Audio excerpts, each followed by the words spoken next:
perdóname, hoy y por siempre, sin mirar las mentiras, lo vacío de nuestras vidas, nuestra falta de amor y caridad. Hoy perdóname, hoy por siempre, aun sabiendo que he caído, que de ti siempre había oído, hoy regreso arrepentido, vuelvo a ti, vuelvo a ti, vuelvo a ti, vuelvo a ti. Buenos días, hermanos, paz y bien, Shalom Alejem. Hoy es un día maravilloso, un día del Señor. Hoy es viernes 28 de enero del 2021. Ya aproximándose este mes a terminarse, el Señor quiere darnos una enseñanza maravillosa. En este día las lecturas están hermosísimas y muy llenas de sabiduría, como siempre, pero sobre todo de una profunda llamada de atención para cada uno de nosotros. Nosotros pecadores que reconocemos que dentro de nosotros está el mal, pero también el bien que el Señor a través de su palabra nos ha comunicado y quiere que nosotros recapacitemos y dejemos de seguir viviendo en la oscuridad y salgamos a la luz, a la plenitud. Nos ponemos en la presencia del Señor y le decimos en el nombre del Padre, del Hijo y del Espíritu Santo. Amén. San Miguel Arcángel, defiéndenos en esta lucha, sé nuestro amparo contra la perversidad y acechanzas del enemigo. Reprímele, Dios, te pedimos suplicantes, y tú, príncipe de la milicia celestial, arroja al infierno con el santísimo poder a Satanás y a todos los espíritus malignos que andan dispersos por el mundo para la perdición de las almas. Amén. La primera lectura del día de hoy, tomada del segundo libro de Samuel, capítulo 11, del 1 al 10 y del 13 al 17. A la vuelta de año, en la época en que los reyes hacen sus campañas, David mandó a Joab con su guardia y a todo Israel. Derrotaron completamente a los amonitas y sitiaron a Rabá mientras David se quedaba en Jerusalén. Una tarde en que David se había levantado de su siesta y daba un paseo por la terraza, divisó desde lo alto de la terraza a una mujer que se estaba bañando. La mujer era muy hermosa y David le preguntó a alguien por esa mujer y le respondieron: es Betsabé, hija de Elián, la esposa de Urías elitita. David mandó a algunos hombres para que se la trajeran a su casa. Cuando llegó a la casa de David, este se acostó con ella juntamente y después que se había purificado de su regla, y luego se volvió a su casa. Al ver después que había quedado embarazada, la mujer le mandó a decir a David: estoy embarazada. Entonces David envió un mensaje a Joab: mándame a Urías elitita. Y Joab mandó a Urías donde David. Cuando llegó Urías, David le dijo y le pidió noticias del ejército y de la guerra. Después le dijo a Urías: anda a tu casa y te has ganado el derecho de lavarte los pies. Apenas salió Urías de la casa del rey, este despachó detrás de él un presente de su mesa. Pero Urías no entró en su casa, sino que se acostó a la puerta del palacio con todos los guardias de su señor. Y eso se lo dijeron a David. Urías no fue a su casa. Y David le preguntó a Urías: ¿por qué si vienes de un viaje y no has bajado a tu casa? Y Urías le respondió: el arca de Dios, Israel y Judá se alojaban en tiendas, y mi jefe Joab y la guardia del rey, mi señor, están acampando a pleno campo. Y yo voy a entrar a mi casa para comer y beber y para acostarme con mi mujer. Juro por Yahvé que vive y por tu vida que nunca haría tal cosa. Entonces David le dijo a Urías: quédate por hoy aquí y mañana te irás de vuelta. Urías se quedó pues en Jerusalén aquel día. Al día siguiente David lo invitó a la mesa a comer y a tomar, y lo emborrachó. Sin embargo, Urías tampoco bajó a su casa esa noche y se acostó con los sirvientes de su señor. A la mañana siguiente, David escribió una carta a Joab y se la pasó a Urías para que se la llevara. Y en la carta escribió esto: coloca a Urías en lo más duro de la batalla, luego déjenlo solo para que lo ataquen y muera. Joab, que estaba sitiando la ciudad, colocó a Urías en el lugar donde estaban los mejores defensores. La gente de la ciudad efectuó una salida y atacaron a Joab. Hubo varios muertos y entre los oficiales de David, uno de ellos fue Urías elitita. Palabra de Dios, te alabamos, Señor. Recordemos, antes que todo, de hacer esta pequeña reflexión, porque esta palabra está muy dura el día de hoy, muy difícil. Muy difícil porque nos hace entender nuestra pequeñez y nuestra maldad. Fíjense, David fue escogido por Dios para gobernar el pueblo de Israel. Fue un ungido. Elegido no por la apariencia de David, sino por su corazón. Amigo de Dios, fiel, oraba siempre, cantaba. Él fue el que compuso la mayoría de los salmos. Un hombre entregado a Dios.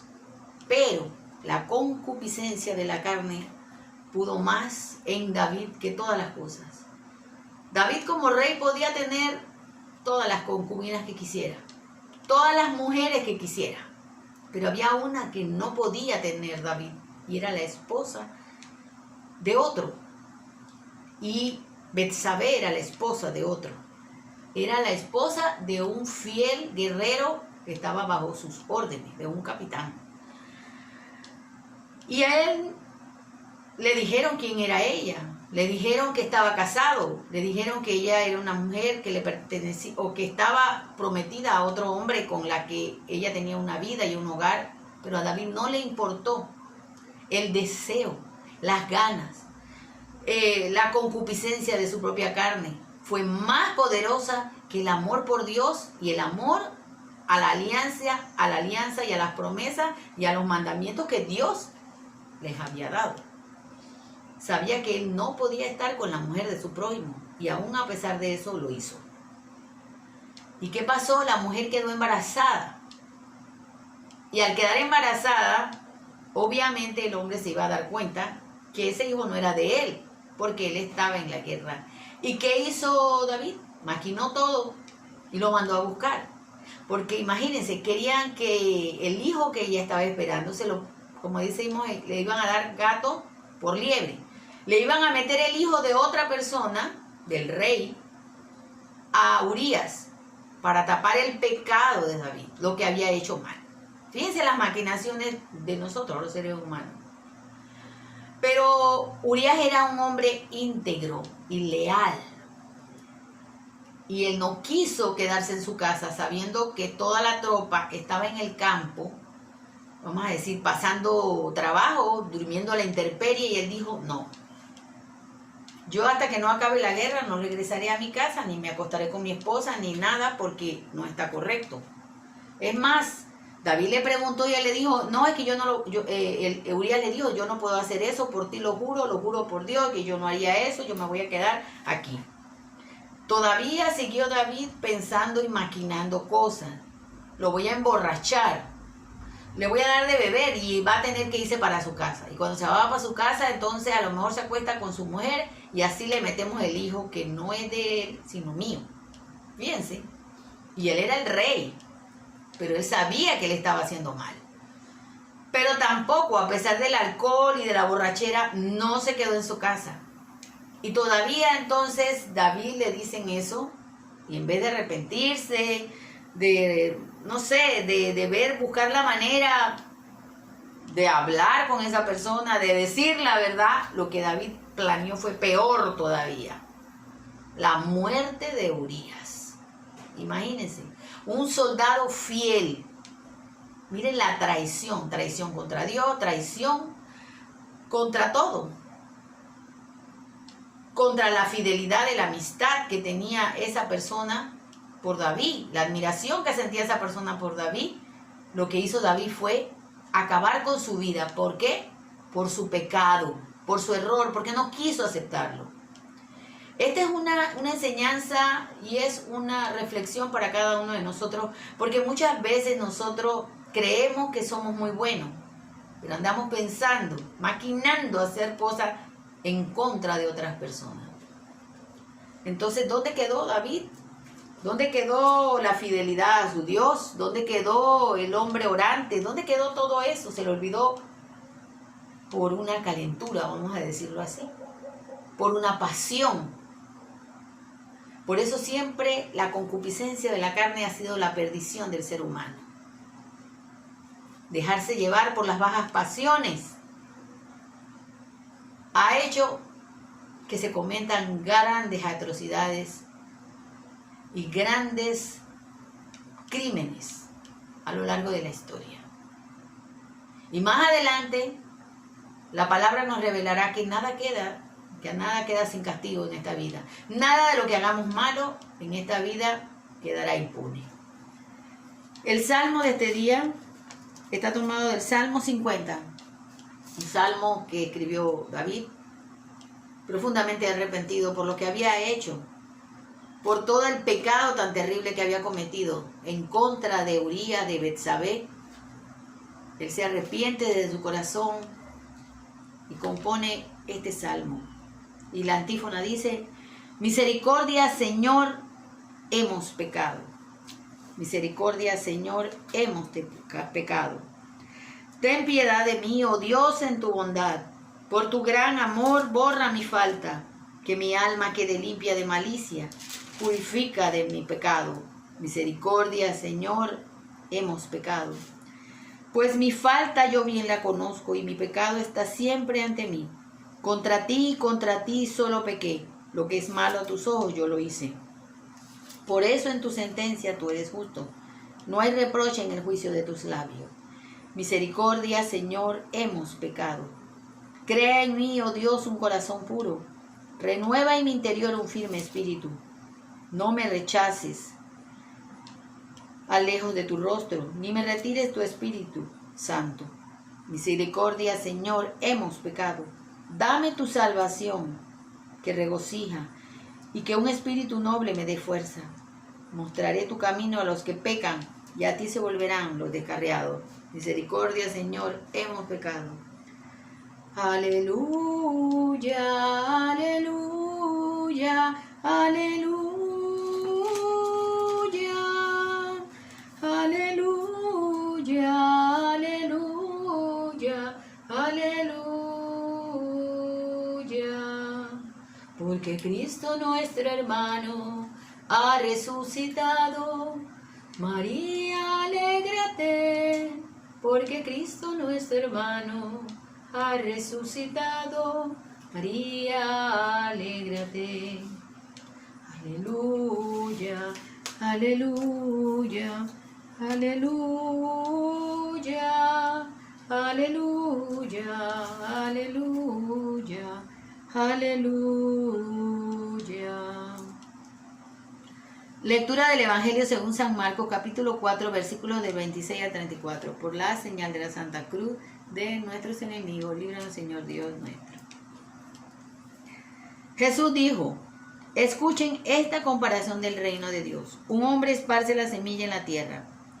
Ya duerma o esté despierto, sea de noche o de día, la semilla brota y crece sin que él sepa cómo. La tierra da fruto por sí misma, primero la hierba, luego la espiga y por último la espiga se llena de grano. Y cuando el grano está maduro se le mete la hoz, pues ha llegado el tiempo de la cosecha. Jesús también le dijo: ¿a qué se parece el reino de Dios? ¿Con qué comparación lo podíamos expresar? Es semejante a la semilla de mostaza, que al sembrarla es la más pequeña de todas las semillas que se echan en la tierra, pero una vez sembrada crece y se hace más grande que todas las plantas del huerto. Sus ramas se hacen tan grandes que los pájaros del cielo buscan refugio bajo su sombra. Jesús usaba muchas parábolas como estas para anunciar la palabra, adaptándose a la capacidad de la gente. No les decía nada sin usar parábolas, pero a sus discípulos se lo explicaba todo en privado. Palabra de Dios, gloria a ti, Señor Jesús. Jesús compara el reino de Dios con la semilla. La semilla es la palabra y la tierra es tu corazón.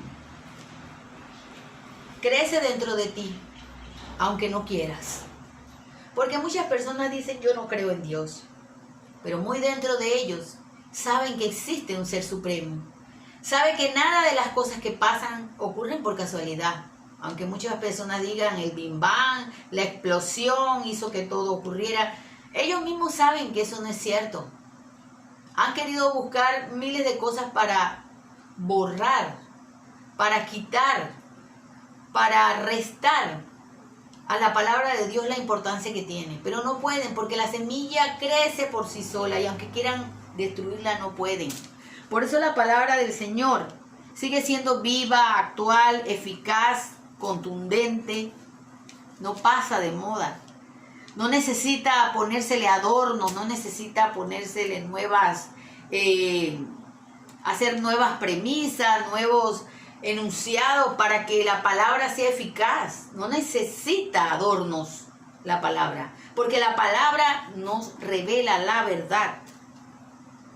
Y dice que cuando el grano esté maduro será cosechado. Ojalá seamos trigo, hermanos. Recuerden la parábola del trigo y de la cizaña. Ojalá que esa semilla que Dios plantó en la tierra de nuestro corazón, el día de la siega, nosotros seamos trigo puro y no seamos cizaña. Porque ya sabemos cuál será el destino del trigo y sabemos también cuál será el destino de la cizaña.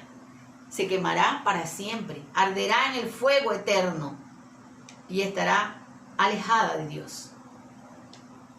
Pero esa semilla que el Señor ha plantado, vuelvo y les digo, nadie puede cambiarla, ni quitarle un punto ni una coma. Es la palabra del Señor. Después nos dice, ¿a qué podemos comparar el reino? Dice que es como el grano de mostaza, que dentro de la naturaleza es el grano más pequeño. Pero cuando germina, cuando crece, llega a ser un árbol pero tan grande que hasta las aves del cielo buscan refugio bajo su sombra. Y así es el reino de Dios. Hasta aquellos que están alejados, hasta aquellos que están en otras, vamos a decir, denominaciones o religiones que no reconocen a Jesucristo, llegará un día que tendrán que acogerse bajo la sombra del cristianismo, de la fe hacia Jesús. Y dice, el Señor se valía de las parábolas. Sabemos que las parábolas es una enseñanza sencilla que Dios da.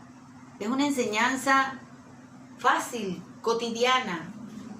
No vemos que Jesús utiliza retóricas, ni filosofías complicadas, ni se basa en enunciados muy sofisticados para explicar la palabra. Cosas cotidianas.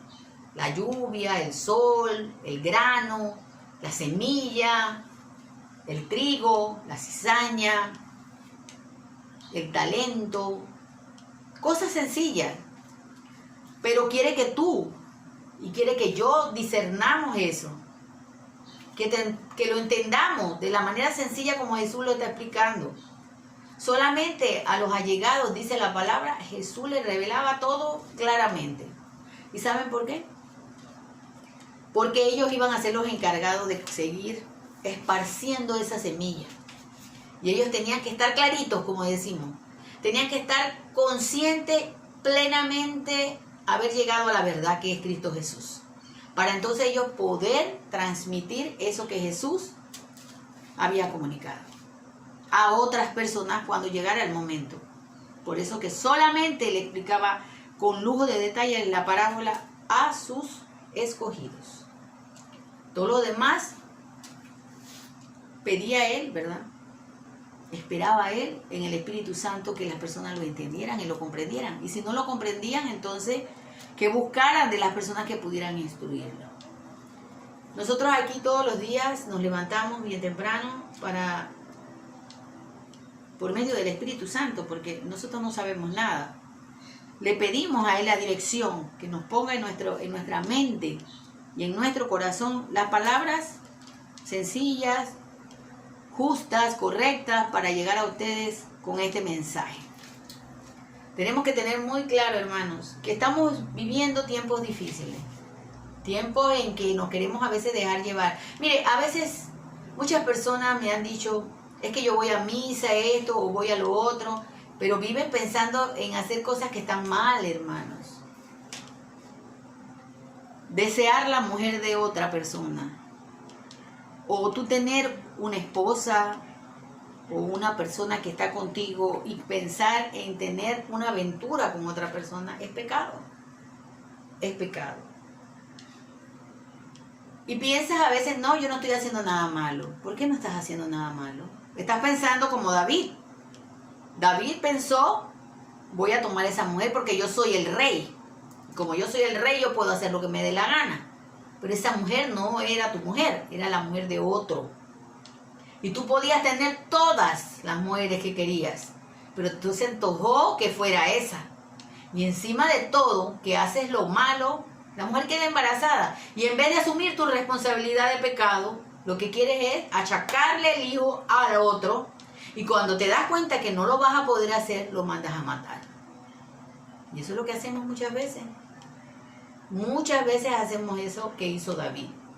Justificamos lo malo que hacemos. La palabra es contundente, hermano. La palabra no deja nada a medias tintas. Nos lo revela todo. Nos revela lo más profundo de nuestros corazones. Que hoy esta palabra que el Señor nos está pidiendo que entendamos cómo es el reino de Dios. El reino de Dios es justicia, verdad. El reino de Dios es grande. El reino de Dios es acogida. Quiere recibirnos a todos. Pero depende de nosotros. Vuelvo y les repito las 4 claves. Arrepentimiento, conversión, creer en su palabra viviéndola y hacer su voluntad. Que así sea, hermano. Jesús ha resucitado. Verdaderamente ha resucitado. Shalom, Alejem, paz y bien. ¿Cuántas veces nosotros hemos pecado? ¿Y cuántas veces nos hemos arrepentido? ¿Y cuántas veces le hemos dicho al Señor que nos perdone? ¿Cuántas veces, Señor, yo pequé? ¿Cuántas veces, Señor, yo pequé? Mi Jesús, yo te pido 1000 veces perdón.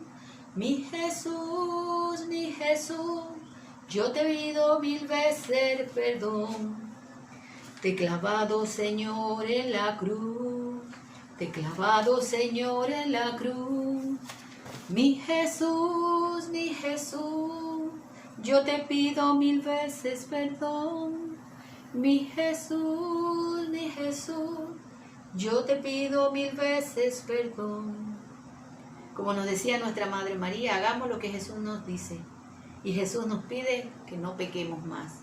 Dios te salve María, llena eres de gracia, el Señor es contigo. Bendita tú eres entre todas las mujeres y bendito es el fruto de tu vientre Jesús. Santa María, Madre de Dios, ruega por nosotros pecadores, ahora y en la hora de nuestra muerte. Amén.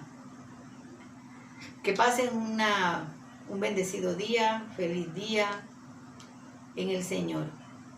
Y que seamos firmes y que seamos fuertes ante el pecado y no sucumbamos ante él. Paz y bien, shalom alejem. Chao, hermano.